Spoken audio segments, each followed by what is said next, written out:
peace, Trump said, before slamming both Obama and Clinton. And by the way, the slamming of Obama and Clinton, there are people that have been critical of Obama, saying that he needs to get well beyond that, stop bashing his predecessors for it. But what else just to say? He's in this position clearly, and there's without doubt irrefutable evidence showing how in disarray the world is because of the lead behind agenda. This has been the narrative of the Obamas and the Clintons not taking control. Thinking that little patty cake baker's man doing that patty cake thing, and it surely is not working because Kim Jong-un, he doesn't look like the Ayatollahs don't look like patty cake kind of people. It looks like there's a love fest with China's president. I guess we'll see. That's what Trump says, but believes that they have great chemistry. They're supposed to have a 15-minute meeting in Mar-a-Lago, and apparently every meeting turned out to be 3-4 hours. But there is the Trump effect. And what is the Trump effect with North Korea and China? In case you didn't hear, they're not getting coal. Well, actually, they're shipping the coal back from China. They don't want it. And they're shipping goods back. They don't want it. Send it back. That's right. We don't want the stuff. We're not paying you for it. Thanks, but no thanks. So that's good news. There is the Trump effect, and China can get coal from other places. They don't need to get it from North Korea. They were apparently doing it as a favor. It was close by, I guess more convenient. Maybe got a better who knows? But they were great trading partners, but they're listening. Trump's got their attention. Yeah, the Tomahawks apparently definitely did speak volumes. Now, exactly what the showdown is going to be, who knows? We don't know. But there's a lot of buildup taking place, more things steaming in the United States presence there in the Korean Peninsula. And there's people that are tense. They're feeling it over here, and we're at full ready. Protecting our shores over here. National Guard, people have been deployed. People at the ready. There's this buildup. And maybe, just maybe China will be able to negotiate with this idiot. And that would be the best case scenario. So there's no bloodshed. Best case scenario. But this guy hasn't been able to do things for years. It doesn't seem like he's a good listener. And in the Defiance, and the reason I say that, in the Defiance, he's got other launches today and tomorrow. Anytime he could be blasting off several more of these missiles. And that's just the aggression that the United States says they're not going to tolerate. So, to me, he continues doing this. He's going to meet his match. And it's not going to be good. And by the way, eyeing Iran at the same time, Trump said that he is going to look at tougher measures against Iran because realizing that they're defying, they're building, they're doing things that they shouldn't be doing. And they clearly can't be trusted knowing that they're the state sponsor, one of the most leader state sponsors of terrorism around the world, including Afghanistan, Syria. Yeah, Iraq. These people are menaces and hate groups over here that sympathize with them, that live here. Yes, the money that Obama gave them, propping them up, building them up. Oh, yeah, they're building some planes. Did you see the new pictures? You can go online if you'd like to look at them, if it's got your interest. But, yeah, Iran, apparently they've been trying to build some good planes. There's new photos that emerged this past weekend of a new prototype of Iran's stealth fighter jet. They've had other models through the years, which were mocked by aviation experts who predicted more or less that it would never fly. But this updated version of the Qatari F-313 stealth fighter, that's what they're calling it, was unveiled during an expedition of Iranian President Hussein. The aviationist editor David Sensoli reported that the exhibition showcased the achievements made by Defense Minister Brig General Husa Dugam within the last 2 years. And this prototype had been the same shape since 2013, but featured multiple changes, including a bigger cockpit, non-plexiglass glass canopy, dual exhaust nozzles, dorsal antenna, and if any of this stuff actually is important to you, forward-looking infrared turtle installed on nose of the fighter jet. Well, anyways, they're saying if this thing can fly, and if it does fly, this will just be a light, close air support aircraft, according to the aviation report, that there's nothing to worry about, that this thing really won't be able to fly too far out. So they might have missiles and things like that, but their aircraft is pretty substandard, and they've been trying to build it up, but it's just not happening. And that's a good thing.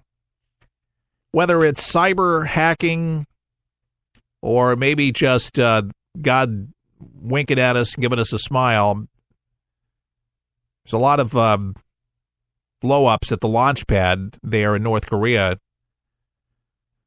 But we don't want any of them to go up, and we don't want any of them to have nukes on them, because they already got nuke weapons, as I mentioned yesterday.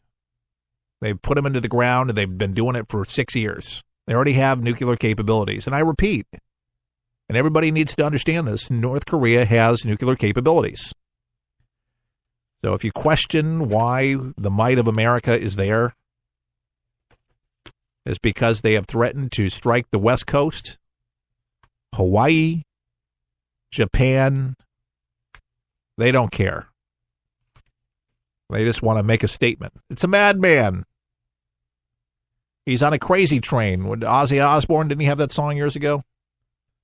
That guy is completely crazy. Maybe he's eating too much Swiss cheese. That's one of his favorite stuff. All right, so Hillary Clinton apparently apologized, did you know this, to Obama on election night.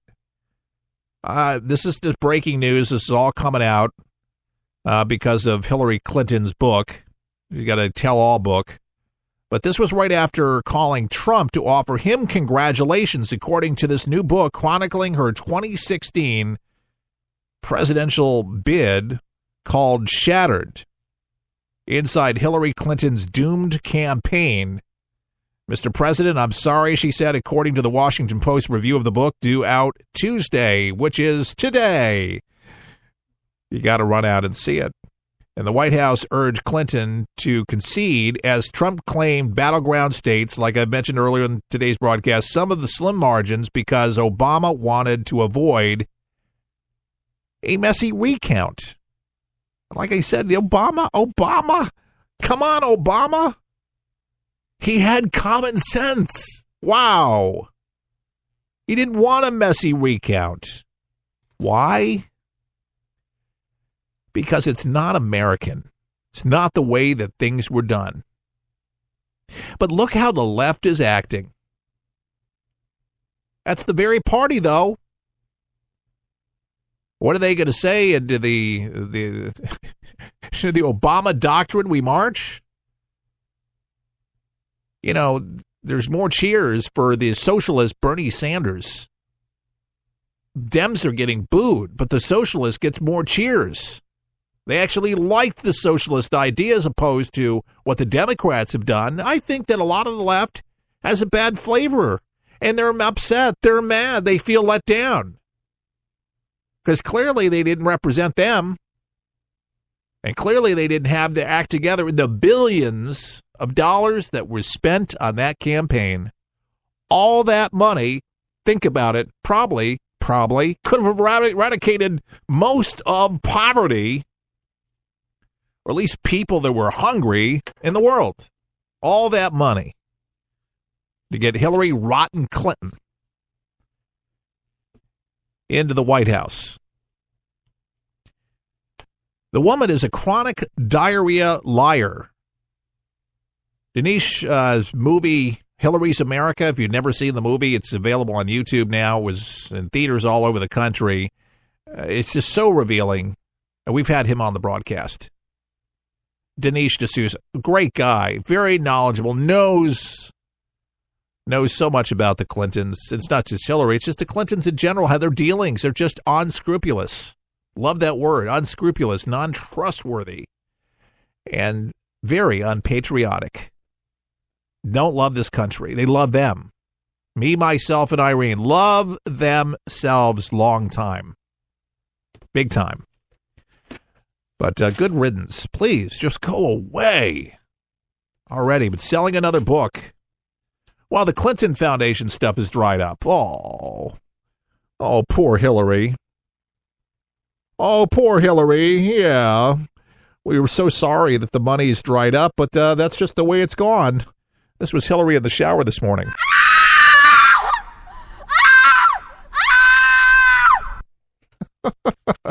The scream was too young, but it was good. It was the point. If she saw herself in the mirror, that's I know that was bad. All right, just not a big fan, folks. I'm not a big fan. Just knowing that how much incompetence, I guess, is a great word to use at this point. Things that she did, things that most people don't know. And if you listen to the broadcast for any length of time, just people that she's hurt through the time of being in politics, personally hurt people, destroyed people. People end up dead around her and her husband. That's why people didn't vote for her, why people didn't believe her. She couldn't lie because people saw the lies through her. She's not a good liar. That's a good thing. People read through it. People have, I tell you, honest to goodness, I think people really have a BS detector. They really do. I think they saw it. At least Bernie Sanders, I mentioned Bernie Sanders, at least he's honest. Bernie. I mean, I don't subscribe to socialism, but at least he stands by it. At least he's honest with what he says. Seems like a nice, likable type of a guy. But even him asking his supporters, and it had to have been such a big letdown, to support Hillary because she was the best thing for America after he realized that there wasn't a chance in hell for him to be in the White House. And I even hate to say it, but I'd rather have had him, even being a socialist. Come on, we've already had one. Barack Hussein Obama ruining, destroying everything in America with businesses and signing off on the Trans-Pacific Partnership and making bad deals with Iran and everything. Like, it's already just set us up for World War III. Thank you very much. Be nice to be able to start charging presidents that have screwed up America with treason. Did you hear the strong language that Trump used? And he does use strong language. I mean, talking about not, this is the way he got elected. I mean, you have to remember when he says these things, but he says illegal immigrant criminals are getting the hell out. Very strong on it. And he was telling Fox News about the criminal legal immigrants are getting the hell out of the U.S., of being thrown behind bars, as he also took to Twitter to rail against gangs like MS-13 and the Obama administration policies he claims allowed them to flourish in American cities. In an interview that aired this morning, Trump spoke highly of Homeland Security, of John Kelly, who is responsible for enforcing Trump's border policy, reprising remarks he made at the very start of his presidential bid. He emphasized the importance of removing criminal aliens. We've gotten tremendous criminals out of this country, Trump said, and I'm talking about illegal immigrants that were here that caused tremendous crime, that have murdered people, raped people, horrible things that have happened. They're getting the hell out of here, and they're going to prison. I mean, I don't know how sugar-coated you want to call this, but I like his language because there's a lot of degenerates on the streets that make our neighborhoods unsafe, that are criminals, known criminals, and have been protected by, again, I hate these so-called sanctuary cities